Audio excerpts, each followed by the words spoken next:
สวัสดีครัสวัสดีครับสวัสดีจ้ายินดีต้อนรับท่านเข้าสู่ช anel แฟนบอยมาจ้ากับการรีแคปทุกคนกับ Romance Scammer รักจริงหลังแต่ง EP นี้ EP ที่5เนาะปีที่ห้าห้าทำมือมันเป็นแบบนี้อีพีฮะห้าทำไมอ่ะมือแบบนี้เอ๊ะนี่เลยใช่พี่จะทำให้ทุกคนโอนเงินให้พี่ให้ได้ ก็มาเขาเรียกอะไรนะมาเริ่มต้นใหม่นี่อีพีนี้มาเริ่มต้นใหม่เราก็ขอเริ่มต้นในการโปรโมทใหม่อีกทีหนึ่งเหมือนกัน ถูกต้อง เริ่ม ต้นอ่ะใหม่กับคนคนเดิมใช่ถูกคิวอาเอาวันร์เดิวันนี้มันมมันเหมือนมันเหมือนกับการเริ่มต้นใหม่จริงเนาะถูกเซตต้องแล้วมัน มันคือซีโร่การรีสบ้างอะไรตาร์ทบ้างอืมแล้วมันก็มีการเล่าแหละแล้วก็เฉลยให้เราเห็นเลยว่าจริงๆแล้วทั้งพี่ยูแล้วก็ทั้งพี่ทีมอ่ะรักเหยื่อแล้วอืมโธ่เขาโคลสหน้าใกล้ขนาดนั้นใครบ้างไม่หลงรัก อุ้ยชอบไอไซด์มากเลยนะเอาจเอริงอชอบมุมกล้องไอไซเนาะๆดูแล้วแบบไม่ให้รู้สึกถึงตัวละครรู้สึกเลยว่ารู้สึกอะไรกับคนข้างหน้าเอออันเนี้ยคือสิ่งที่คุณนิวทำได้แบบเราเลิฟมาตลอดคือมุมกล้องที่รักตัวละครชิบหายอ่ะอืมไม่จริงว่าจะเป็นนักแสดงคนไหนนะคุณนิวเขาเก็บมุมกล้องแบบจุดหล่อจุดสวยทั้งหมดจริงๆอ่ะ อืมมุมกล้องเลิศในการ close ในการรับนักแสดงอะไรเงี้ยดึใช่งเสน่ห์ออกมาได้ดีมากอ่ะๆคือก็มันมันจะเดี๋ยวเราพูดถึงฝั่งพี่ยูกับน็อตกันไหมพี่อยู่กับน้องใช่น็อตน่ารักน่ารักเลยมันมีความน่ารักมาน่ารักกอะมากเลยอะเรายิ่งน่ารักคู่ตอนที่เขาหยด้วยอกเอิงกันเออขี่มอไซค์อย่างเงี้ยมันมันเป็นการแสดงความซินเซียประมาณหนึ่งของพี่ยูเนาะคือไม่ต้องไปถอยรถราคาแพงมารับน้องอ่ะแต่แบบกูอืมีแค่เนี้ยมันคือเรียวฮิมอ่ะอืมก็คือทำอย่างที่เอทีมบอกไง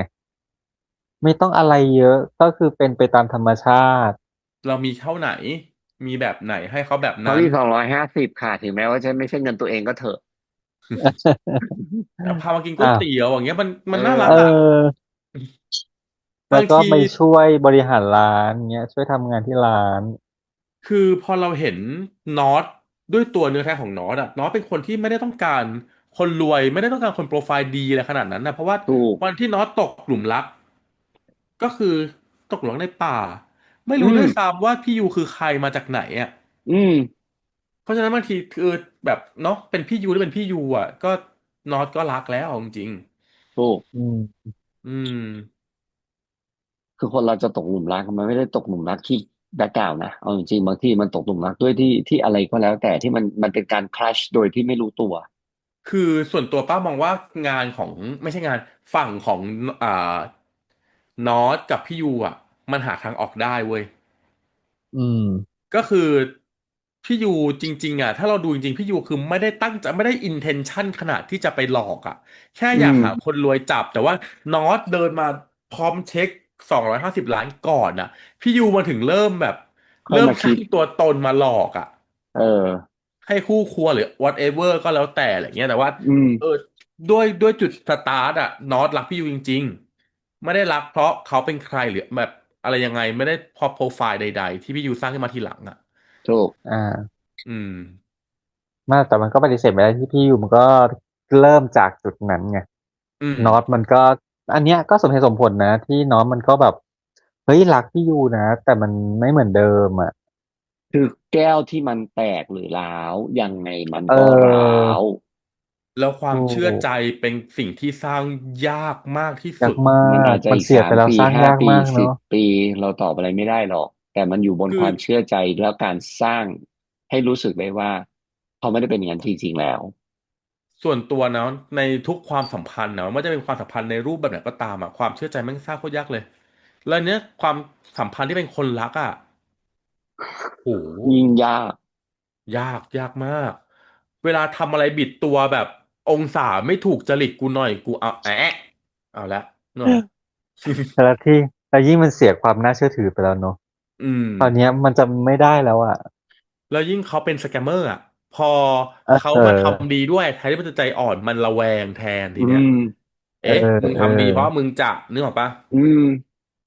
หรือใครจริงมีกิ๊กอ่ะมึงมาทำดีมึงจะไปหากิ๊กใช่ไหมนึกออกไหมมันมึงไปทำอะไรผิดมามึงทำดีอย่างเงี้ยมันคือความไว้ใจทำดีก็ที่มันเสียผิดอ่ะไปแล้วเออทำดีก็ผิดไปแล้วตอนเนี้ยพี่ยูอ่ะอืม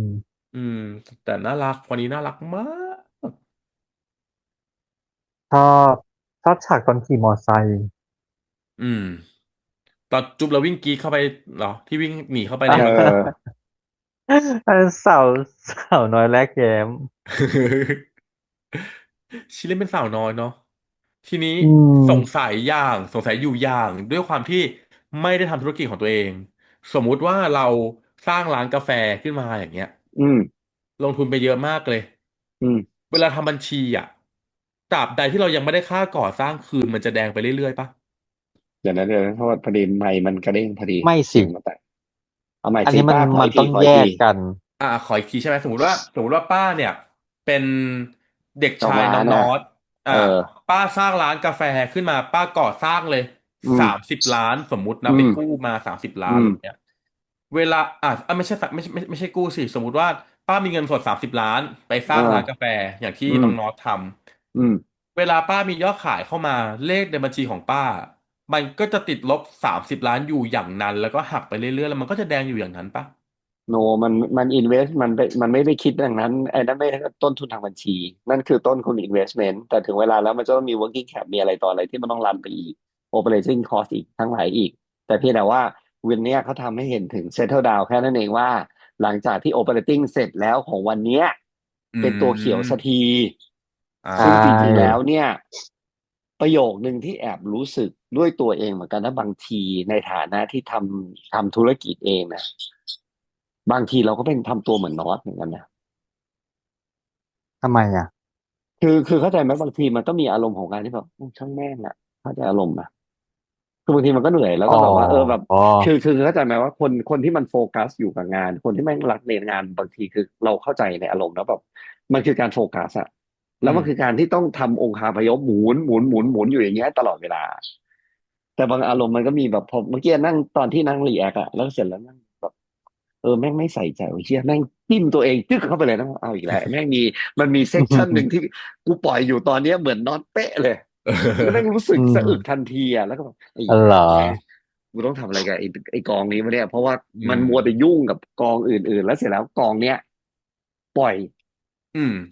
โดยที่ไม่ได้โฟกัสกับมันแล้วก็อืไม่ไปตามมจิกแล้วไม่ใช่ว่าโอเปอเรชันมันสวยเปล่าโอเปอเรชันมันก็เมย์อยู่แล้วเพราะเศรษฐกิจมันไม่ดีอืมแต่ก็เป็นจุดเดียวที่แบบไม่โฟกัสไม่ยุ่งกับมันแบบปล่อยให้มันรันไปแบบโอ้โหให้ลุ่มๆดอนๆลุ่มๆดอนๆเนี่ยก็เริ่มเปรียบตัวเองเลยอ่ะแต่ก็ของถ้าตอบน็อตเขาตอบสองคำถามป้า ร้อยหกสิบใช่260ตอบคำถามป้ายเอาจริงๆถ้าพูดให้ชัดก็คือมันแยกกันคนละประเภทบัญชีกันอืมอืมมันไม่มาปนกันไอ้เงินลงทุนมันเป็นบาลานซ์ชีทอืมแยกกันในอันหนึ่งมันเป็นส่วนของผู้ถือหุ้นถูกปะ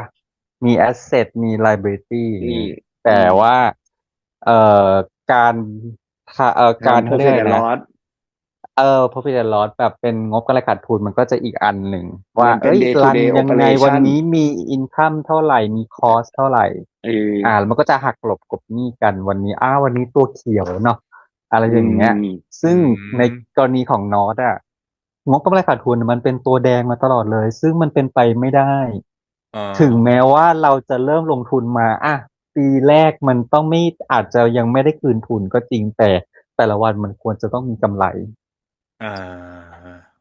อ่าคือโอเคประมาณนี้แหละมันเป็นประมาณนี้มันเป็นซีรีส์แหละแต่ถ้าถามด้วยแฟกต์จริงๆคือมันอาจจะทำให้ operation หลงจ้งไปแล้วติดลบอืมแล้วใช่มันสามารถที่จะไปต่อได้ไหม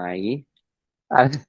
แต่อันเนี้ยมันดันไปต่อได้ด้วยเงินของโนอตเองเอ่า ออคือส่วนตัวอันเนี้ยคือแอบสงสัยไงก็เลยว่าเอ้ยทำไมมันถึงแบบขาดทุนวะอะไรเงี้ยแล้วก็เฮ้ยลูกค้าขนาดนี้กำไร260 บาทเองเหรอคือคือมันแอบตกใจคือถ้าเอานิดนึงอะเรียลลิตี้ใส่อ่ะฟิกคอร์สมันเยอะอ่าอืมต้นทุนเพราะหนึ่งนะต้นทุน ต้นทุนไม่เห็นพนักงานเห็นแต่พี่เพียวพนักงานเห็น1 บวก 1แต่ว่าน่าจะเป็นต้นทุนโอเปอเรชั่นสูงค่าขนมน้ำไฟอย่างนี้เหรอค่าน้ำไฟลงทุนค่าน้ำไฟคอค่าสแมททีเรียลแมทค่าทีเรีของเครื่อยลงใช้กาแฟขนมอาจจะทุกอย่างขายของแพงหมดดีไงเอแต่ตั้งอขายถูกราคาถูกอืมคือ ทำให้ติดลบทุกไอเทมงั้นอันเนี้ยงั้นแสดงว่าอันเนี้ยมันน่าจะต้องไปไปปรับราคาหรือเนาะคอสส่วนนั้นถูกถูกป่ะเพราะว่าคือสิ่งตอนแรกอะพอเรามองว่าเอ๊ะอืมน้องมันไม่ใส่ใจร้านเหรอวะแต่ร้านมันดูดีมากเลยแล้วมันสะอาดสะอ้าก็มีนอะเพียวไง มันเลยมีเพียวในนั้นก็มีเพียวส่วนหนึ่งไงถูกปะล่ะอืมแต่เพียงแต่อืมอืมโอเคเดียวเพียวอาทำทุกอย่างจจะลงแรงอืมเพียงแต่ว่าถามสิ่งที่ทำมาคือก็ในเมื่อมันมีต้นทุนแบบนั้นก็ทำไปเขาไม่ได้เหลืออะไรมันก็คือทำเหมือนทำสนุกอ่ะขายเล่นไปงั้นอะเออกำไรขาดทุนแต่ซึ่งช่างมันจริงๆถ้าเรามองว่าอ่ามันคือการปรับแผนอืมธุรกิจนี้แม่งโคตรจะสวยเลยเพราะแม่งเน็ตเปิดจริงชิ้นแม่งเนรมิตได้อ่ะอืมอืแสดงมอืมว่าอาจจะซื้อวัตถุดิบมาแล้วไงแล้วใช้ไม่หมดขายไม่อ่ออกามันก็เเลยต้นทุนออมันก็ท่วมไงอ่าแต่วันเนี้ยพอบอกว่าเฮ้ยซื้อ4 แถม 1อืมปริมาณมันออกเยเอออะต้นพอทุนอาจจะมันเอาได้ใช้ได้หมดอือ่มอะไรมันก็ทำให้คแบบนี้อสดีขึ้น โอเค อืม โอเค งั้นฉันทำงานประจำต่อไป อย่าทำธุรกิจเลย ขาดทุนแน่เอานอน เอาจริงๆคือถ้าถ้าไม่ได้ดายาหาทจริงำอุตสาหาด้ว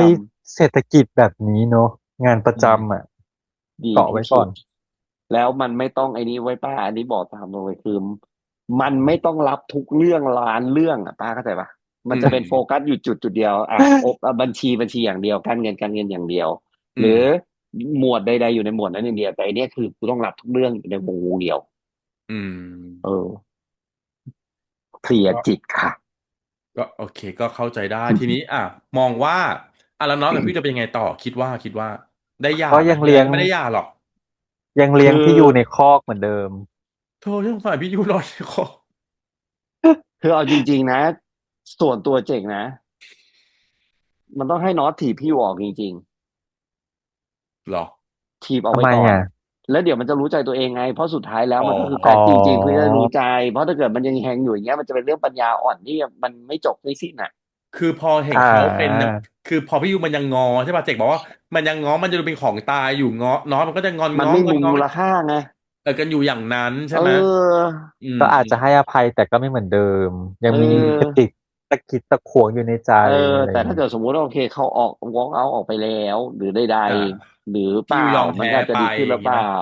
อืมเอห่างไปสักอ 1 ปีแล้วเดี๋ยวเอ้ยกลับมาใหม่คือมันก็อะไรอย่างนี้ใช่ไหมแต่มันก็ยากตรงที่ว่ามันยังมีเรื่องของ250คาอยู่แค่นั้นแหละอืมแต่ถ้าเราสังเกตคือไอ้ที่อยู่มันก็ไม่ได้พยายามที่จะไปใช้ไอ้250นั้นสักเท่าไหร่อืมยกเว้นซื้อดอกไม้กับลูกโป่งเอ็นดูนะ เออซวยเลยคำถามนั้นแม่งจุกเสียบ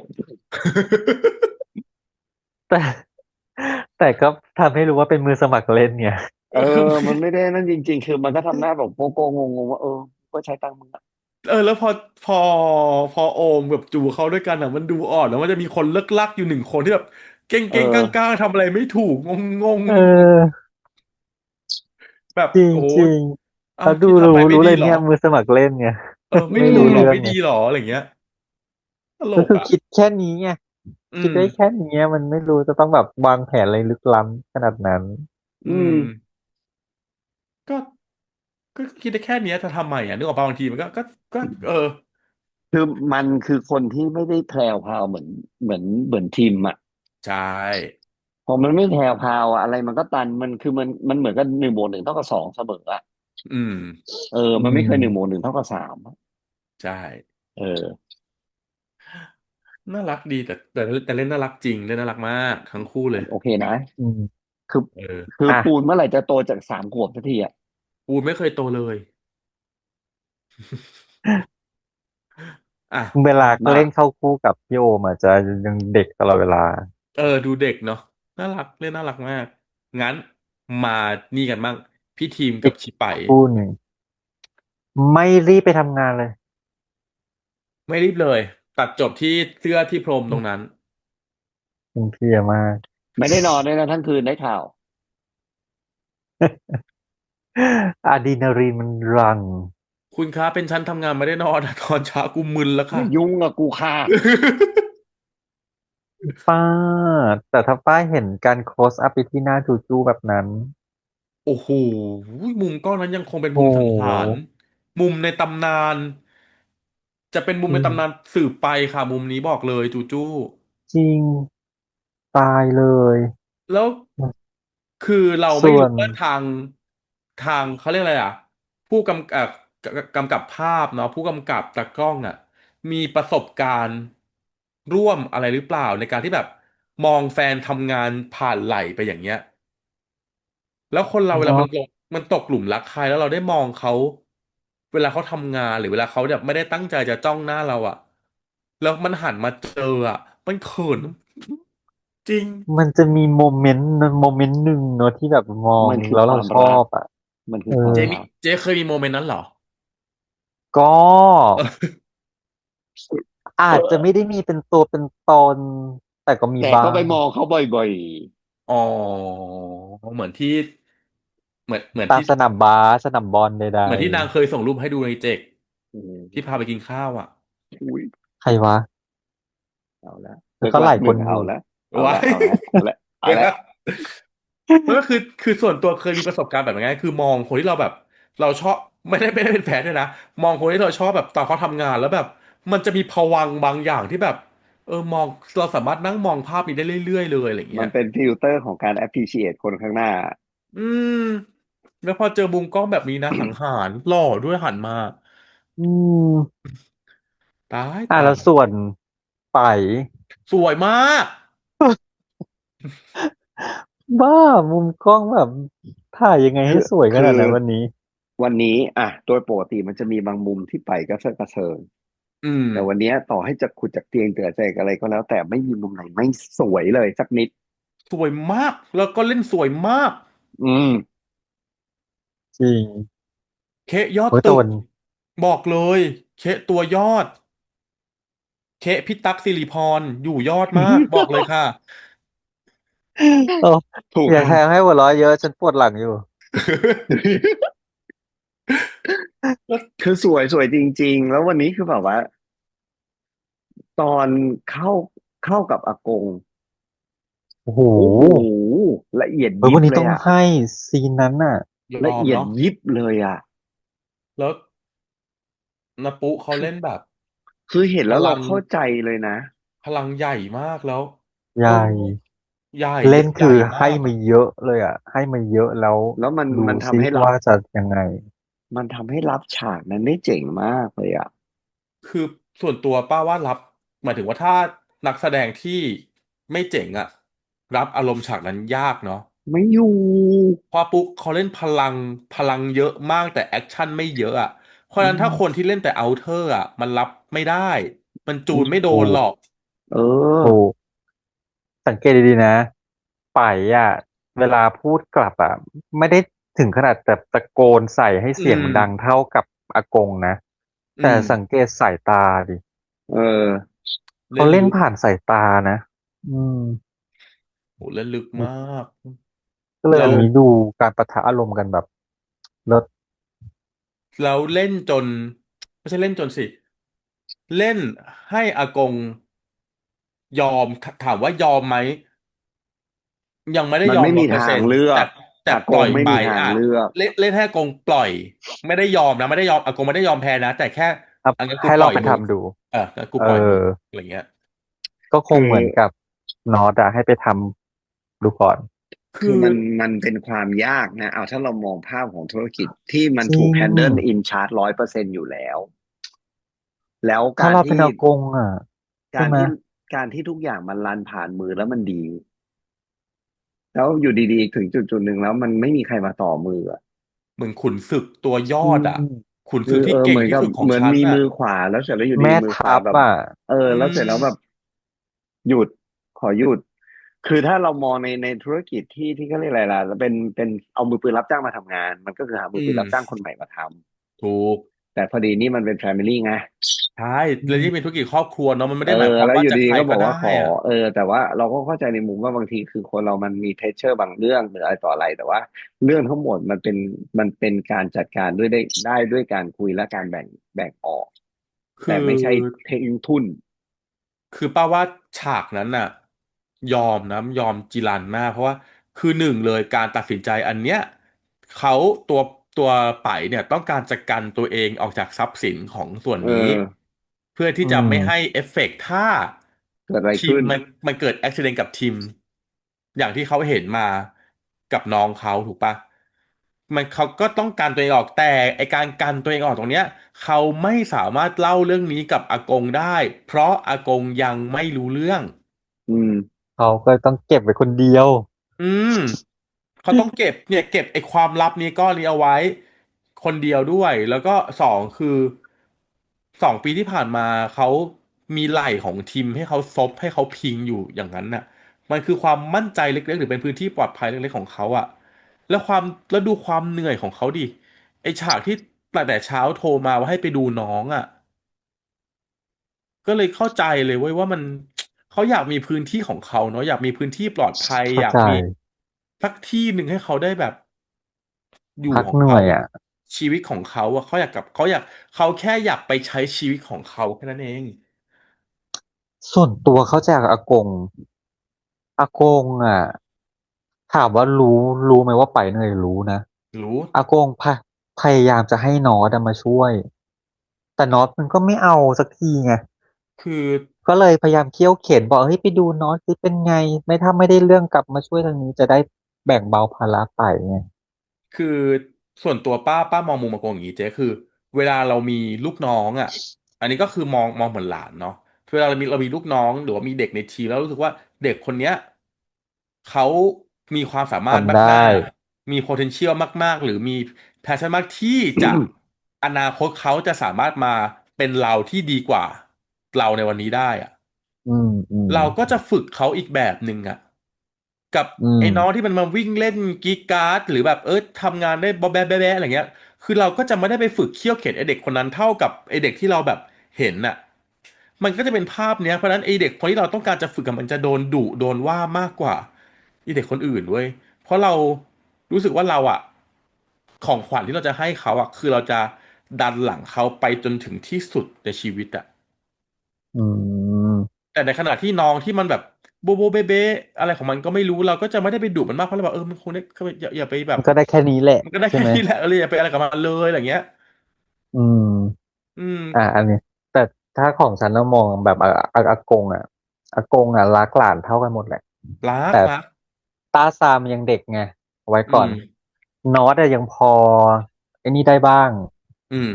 คืออากงก็อยากจะแบ่งทุกอย่างให้มันเท่ากันแหละให้มาช่วยกันธุรกิจครอบครัวก็ต้องมาช่วยกันอะไรอย่างเงี้ย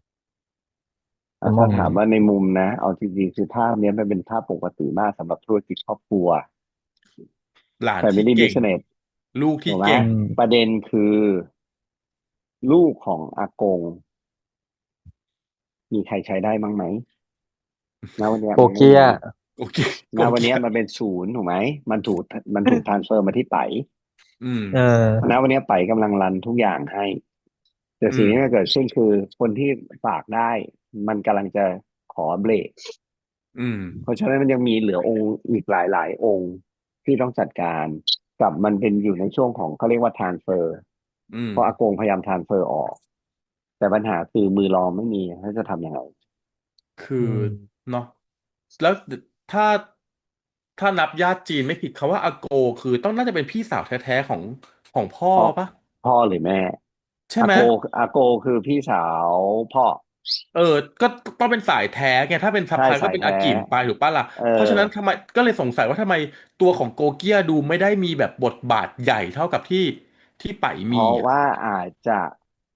แต่งออกปะเวลาแต่งออกหนึ่งสองอืมคือมันไม่ได้อยู่ในสายของการทำงานมาตลอดอืมมันแค่ต้องการเป็นตัวหารอืมนึกออกไหมเพราะเนื่องจากเวลากงสีมันใหญ่มันจะมีแค่ตัวใช้อย่างเดียวไม่ได้มีตัวหาอืมแต่ถึงเวลาแล้วอย่างมีหน้ามีตาอย่างมีการตัดสินแต่สุดท้ายแล้วมันทำไม่ได้อืมเออ คือภาระสำหรับถ้าเรามองวันเนี้ยมองภาพที่เห็นคืออากงรับบทหนักเหมือนเดิมสุดท้ายอืมเนี่ยเท่าที่อ่านเอาแบบอ่านยาวข้ามไปเลยเนี่ยสิ่งที่มันเกิดขึ้นคือเชื่อได้ว่าอากงน่าจะอินชาร์จแล้วต้องลจุดอันงกลับมาจุดหนึ่งทำเองแล้วถึงจุดหนึ่งที่อากงไม่ไหวมีการแคร็กลงไปอืมเดี๋ยวมันอาจจะมีการต้อเทิร์นกลับมางกลับมาเพื่อจะอินชาร์จแล้วเหมาทั้งกระดานกลับไปอีกทีหนึ่งอืมมันคือเวอารมณ์ประมาณนั้น ก็เลยให้ไปลองในนี่ดูก่อนใช่ไหมคือจริงๆแล้วอันนี้อันนี้มองกลับข้างแล้วนะเริ่มมองกลับข้างโอเคเราเห็นภาพในซีรีส์ไปแล้วคำถามคือการตัดสินใจอย่างเงี้ยของไปในสายตาถ้าเราเป็นอากงคิดว่าไงเอาแบบไหนเอาแบบที่ไม่เกี่ยวกับซีรีส์หรืออะไรแล้วแต่เลยแล้วแต่โอเพ่นถ้าเกี่ยวกับซีรีส์เราจะเห็นว่ามีอีกทีมที่มันที่เดี๋ยวอนาคตรู้เลยว่ามันจะเป็นยังไงไงอ่ะอืมถ้าสมมติว่าในสายตาอากงที่ไม่ได้รู้ว่าทีมเป็นสแกมเมออ่ะร์เนี่ยไม่รู้โอเคอืมก็ถ้าไปรอดก็ขอให้โชคดีเออใช่ก็บอกว่าเอาก็ลองดูแต่แบบคือถ้าฉันเป็นอากงอ่ะอยากทำก็ทอืมำแต่ก็ทำอันนี้ด้วยสิ อื อย่ามทิ้งอันนี้ไปคือที่เจ๋งมองเอาจริงๆคือในโพสิชันเนี่ยมันเป็นสิ่งหนึ่งที่แค่อยากใช้ชีวิตเพราะว่าตอนนี้ชีวิตมันผูกอยู่เอาองค์กรถูกไหมล่ะ มันเหนื่อยจเออริงๆอ่ะไปเพราะฉะนั้นแล้วเหนื่อยปัญหาที่อยู่ที่ต้นทางมันไม่มีมือรองอืแล้วมเดลิเกตออกถูกปะทุกสิ่งทุกอย่างรวบไว้ในมือเดียวอืมอืเพราะฉะนั้นมันมไม่แปลกใจหรอกที่เมื่อถึงเวลาพอมันมีคนไหลพิงก็เลยอยากมีความรู้สึกว่าออกไปลุยหรือทำอะไรเนี่ยมันจะมีเวลาลูสตัวเองออกมามากกว่านั้นคือไปอ่ะเอาจริงนะคือเบิร์นเอาท์อ่ะตอนเนี้ยกับเงานอ่ะออใช่คือมันไม่มีทางออกไม่มีทางเลือกไงแต่การเลือกแบบนี้คือการพังองค์กรอืมเออเพราะว่าก็เขาบสุดท้ายแล้ว อกแล้วว่าเขาเสียทุกอย่างได้แต่ยังมีที่รักอยู่คือไม่ใช่คืออันเนี้ยมันเป็นการมองในภาพหนึ่งอันนี้เราก็ต้องเข้าใจอ่าแต่ถ้าสำหรับเจเจมองว่าหนึ่งคือมันทำได้ทุกอย่างแหละคุณเลือกจะทำอะไรคุณจะหามือรองมาแล้วก็กระจายออกไปอีก3 CEOเพื่อจะดูแต่ละเซกเมนต์แล้วคุณถือเป็นเฮดซีอีโองานคุณจะอืมเบาออกไป3 เท่าอืมแต่เพียงแต่คุณเลือกที่จะโหลดตัวเองไว้อยู่บนไหล่ไงเพราะฉะนั้นถามว่าให้ตายหายยังไงก็ไม่เกิดแล้วถามว่าถ้าสมมุติอย่างที่เราลุ้นกันวันเนี้ยมันมีเว y ์เอาของตัวละครออกมาก็คือทีมฟลิป อืมรีเซ็ตตัวเองเพื่อล้างภาพชอบอันนั้นออกมากเหมืว่ารู้ใจอนที่เจ ตัดสินใจชอบพร็อพมากอีกครั้งที่พร็อพทอล์กเนาะคือพลิกกระดานอ่ะมันแบบฟลิปเออทิ้งนี่แหละนี่แหละพร็อพไม่ต้องตะโกนแต่การพลิกกแต่อระดานธิบายจบอธิบายได้เลยว่าโอเคมันคือ turning point ของทีมแล้วเออซึ่งพชอบอมันเป็นอย่างเงี้ยเราเลยเห็นเว y ์เอาอืมคำถามคือกลัวเท่าเดิมไหมเอาบอกจริงๆหลังจากพลิกกระดานวันเนี้ยกลัวน้อยลงกว่าเดิมเยอะอืมความเสียใจอืของไปมจะหายไปหลายเลเวลแล้วเหลือเบาลงแค่แก้ปัญหาชีวิตอยู่2 เรื่องเองตอนคือแรกที่เจคบอกตอนรีแอคเรื่องที่1คือเรื่องแม่ปลอม อ่าใช่ไหมกับอีกอันหนึ่งที่นึกออกระหว่างช่วงทางก็คือเจลลี่พิดาดาเออแค่จะได้นั้นมีอยู่แค่นี้แล้วที่เหลือมันไม่มีอะไรจะฟลิปเท่าไหร่แล้วเนื่องจากทุกอย่างมันถูกเคลียร์กระดานแล้วแม่เจริงอ่ะออก็นี่ไงคือแม่จริงอยู่เมืองจีนอย่างที่เราเห็นกันถูกไหมเพราะฉะนั้นไออิชชูตรงนั้นน่ะมันจะเป็นปัญหาแค่เรื่องแม่ปลอมไงอืมถ้ามันสามารถที่มันค่อยใช้เป็นๆหาวิธีแม่คนเดียวกับพี่ยูหาวิธีจัดการตรงนี้แล้วรีเซ็ตมันออกไปมันก็คือ จะเคลียร์จบหมดตอนเนี้ยโอเคคือแม่แม่เต๋าเนี่ยหนึ่งนะอืมกับแม่ตงเหน่งเนี่ยยังไงวะแม่อ่าแม่แม่ตงเหน่งนี่ตงเหน่งเป็นแม่ของเนี่ยเป็นแม่พี่ยูพี่ยู อ่าเออแม่ใช่จริงเออพี่ยูเออใช่แม่จริงพี่อยู่เพราะฉะนั้นเออฉันเนี่ยตรงนั้นฉันจำสตรงลับนั้นน่าจะมีวิธีแลนดิ้งอีกแบบหนึ่งอืมอืมอืมแต่อืมถ้าสำหรับทีเอมเนี่ยอก็ตอนเนี้ยเราเห็นแฟกเตอร์หลังอยู่แค่2 เรื่องแหละอืมสองคือจริงๆแล้วโอเคทีมเป็นหนี้จริงแต่ทีมก็ไม่ใช่เป็นคนไม่มีแล้วบ้านรวยเธอบ้านใหญ่มากไม่แต่เอาจริงนะเป็นหนี้เท่าไหร่กันคือก็ต้องถ้าฉันเป็นพี่ทิมนะเรื่องแบบเนี้ยสมมุติว่าถ้าบอกไปช่วยนึกออกไหม ไม่จำโนเป็นต้องแต่มันไม่มาหลอกป่ะมันเขาเริ่มมันจากการเป็นสแกมมันเมอร์ไงเริ่มจากการสแกมไงเขาแก้ไม่แต่ถ้าปัญหาสมมุติว่าแบบนี้เป็นณจุดนี้แล้วอ่ะเฮ้ยเราบอกไปเลยว่าเอ้ยมันผิดมันพลาดนู่นนี่นั่นมันมีนู่ถูก นแล้วก็ทุกอย่างล้างเซตซีโร่หลังกระไม่ใช่ไงดานใช่ไหมแต่เนื่องจากว่ากว่าจะมารู้สึกตัวเพิ่งจะ EP นี้ไงคะเออว่ารักเขาไปจมันพัน ริงๆแล้วมันพันจนกระทั่งตัวเองผูกคอจะตายอยู่ห่าอยู่แล้วไงคือหนึ่งนะอันสิ่งที่พี่ทิมเนี่ยทำไม่ถูกก็คือเป็นหนี้นะต้องการจะล้างหนี้แต่ว่าบ้านขนาดนั้นนะมันไม่คัดคอสเลยเว้ยถูกคือคือมันเป็นคอสมันเป็นยึดมั่นถือมั่นกับแอสเซทเนี้ยซึ่งจริงๆแล้วมันรีเซ็ตล้างแอสเซทบนจบไงคือเดาเนาะว่านะถ้ามีก็ต้องมีหนี่เป็นหลักร้อยอ่ะอืมเพราะคถูกไหมอสบ้านหลังเนี้ยแต่ละเดือนอ่ะพี่ทิเดามต้องหาเท่าไหร่อ่ะมา maintenance มาดูแลบ้านหลังเนี้ยเออืมอเพราะฉะนั้นเดาว่ามันก็พอสมควร อืม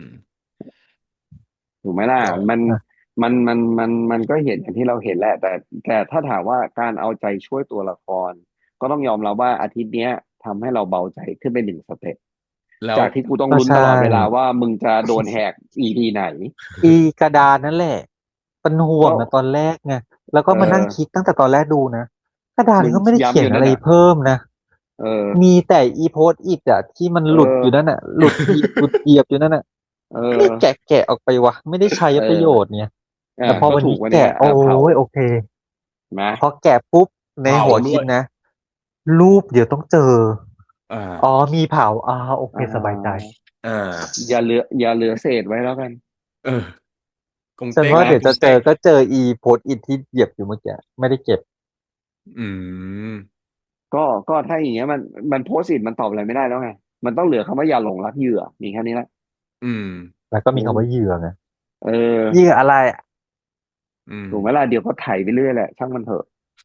แต่ทีนี้